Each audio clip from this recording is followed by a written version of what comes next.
শুনেছি বিয়ের পর জামাই নাকি 5,000 কোটি টাকার প্রপার্টি পাবে। শহরের সব থেকে বড়লোক পরিবারের মেয়ে হতেই তো পারে। সবাই মিস মিনিকে স্বাগতম জানাও। বাপরে, আপনি কে? আমি তোমার বউ বেবি। মিস্টার প্রিন্স, আপনি কি এই মহিলাটাকে বিয়ে করতে রাজি আছেন? হ্যাঁ, আমি রাজি আছি। আমার আংটিটা তুমি নিজেই পরে নাও, কত তো একই হলো তাই না?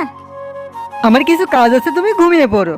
আজ তো আমাদের বাসরাত, এর থেকে গুরুত্বপূর্ণ কি কাজ আছে? আরে আমার পেটটি ছাড়ো। এটাই ভাবি তাই না? ফ্লাইট মিস হয়ে যাওয়ার কারণে কালকে আমি আসতে পারি নাই। আমার পক্ষ থেকে এই ছোট্ট গিফট, ধন্যবাদ আপনাকে। প্লিজ, তোমার ছোটবেলার ফেভারিট কেক বানিয়ে এনেছি, খেয়ে দেখো কেমন হয়েছে। আমি কি এক পিস খেতে পারি? মিনি এক এক করে সম্পূর্ণটাই খেয়ে ফেলে। সরি, আমার একটু খিদে লেগে গিয়েছিল। ভাবি, তোমার বিয়ের রিংটি তো অনেক সুন্দর, আমি কি এটা দেখতে পারি?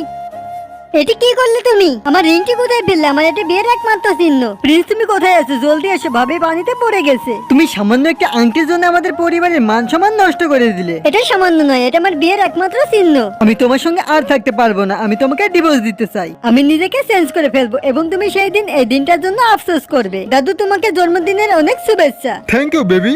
দাদুর 80তম জন্মদিনে প্রিন্সের বউ তো আসলো না, আর তখনই ওইখানে মিনির এন্ট্রি হয়।